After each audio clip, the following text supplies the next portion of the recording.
எல்லாருக்கும் வணக்கம். இன்னைக்கு கிராட்டிடியூட் சேலஞ்ச் டே 14. இன்னைக்கு நம்ம யாருக்கு நன்றி சொல்ல போகிறோம்னா பூக்கார பெண்களுக்கு. அதாவது பெண்களுக்கு பூக்கள்னாலே ரொம்ப பிடிக்கும். இதில் பார்த்திங்கன்னா நம்ம இந்த மல்லிகைப்பூ, முல்லைப்பூ இதெல்லாம் வைக்கணுன்னா நம்மளால் டைரெக்டாக வைக்க முடியாது. அதை நம்ம கட்டி தான் வைக்கணும். ஸோ அந்த பணியை நமக்காக செஞ்சு கொடுக்குறவங்களுக்காக நம்ம மனசார நன்றிகளை வெளிப்படுத்துகிறோம். பொன் வைக்கிற இடத்துல பூ வைக்கணும்னு சொல்லுவாங்க. நம்ம எவ்வளோதான் ஜுவல்ஸ்லாம் போட்டாலும் இல்லை போடாமலே இருந்தாலும் தலையில் ஒரு முழம் பூ வச்சோன்னா நம்மளே ஒரு பாசிட்டிவாக ஃபீல் பண்ணுறத உணர முடியும். இதை சயின்டிஃபிக்காகவும் ப்ரூஃப் பண்ணியிருக்காங்க. பூ வைக்கிறதுனால பெண்களோட மனநிலை இன்ஸ்டண்ட்டாக ரொம்ப ஹாப்பி ஆகுது அப்படிங்கிறதையும் ப்ரூஃப் பண்ணியிருக்காங்க. ஸோ நீங்கள் ரொம்ப டிப்ரெஸ்டாக இல்லை ஸ்ட்ரெஸ்ஃபுல்லாலாம் ஃபீல் பண்ணிகிட்ருக்கீங்கன்னா தயவு செஞ்சு ஒரு முளை பூ வாங்கி தலையில் வச்சு பாருங்கள். நம்ம மோஸ்ட்டாக அதுவும் ஹவுஸ் ஒய்ஃபாலாம் இருந்தால் தலை கூட சீவாமல் கொண்டையை போட்டுட்டு அப்படி சுற்றிட்டுருப்போம்.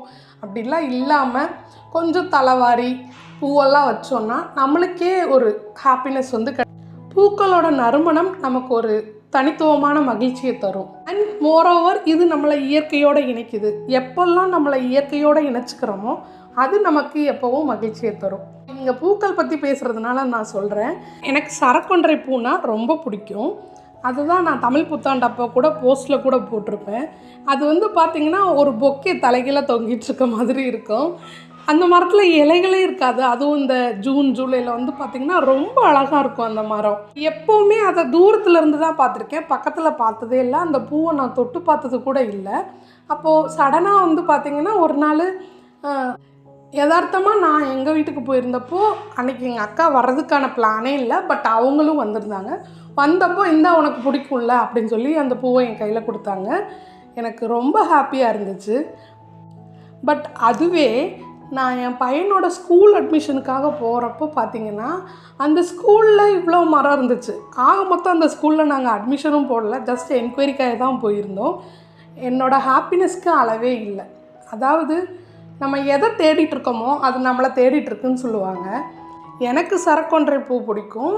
அதை நான் இவ்வளோ சீக்கிரம் நேரில் பார்ப்பேன்றதை நான் நினைக்கல. ஏன்னா ரொம்ப வருஷமாக நான் அதை ரொம்ப தூரத்துலேருந்தே தான் பார்த்துட்டு இருந்திருக்கேன். அதை இவ்வளோ சீக்கிரம் நான் கையில் தொட்டு பார்ப்பேனோ இல்லை அந்த மரத்தை பார்ப்பேனோ நான் நினைக்கவே இல்லை. இது எனக்கு ரொம்ப ஹாப்பினஸ் கொடுத்துச்சுன்னு சொல்லணும். இதுதான் ரூமியும் சொல்லுவார், what you seek is seeking you. நம்ம எதை தேடுறோமோ அது நம்மளை தேடிட்டுருக்கு.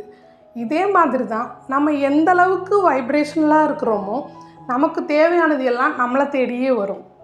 இதெல்லாம் இருக்கட்டும், உங்களுக்கு என்ன பூ பிடிக்குங்கிறத கமெண்ட்டில் சொல்லுங்கள். உங்களுக்கு பூ கொடுக்குற நான் இதுக்கு முன்னாடி பவானியில் இருந்தேன், அப்புறம் திருச்சியில் இருந்தேன், அப்புறம் திருச்செங்கோட்டில் இருந்தேன். ஸோ இந்த எல்லா இடத்துலையுமே பார்த்திங்கன்னா எனக்கு பூ நிறைய கிடச்சிது. அதுவும் என் வீட்டுக்கே கொடுப்பாங்க.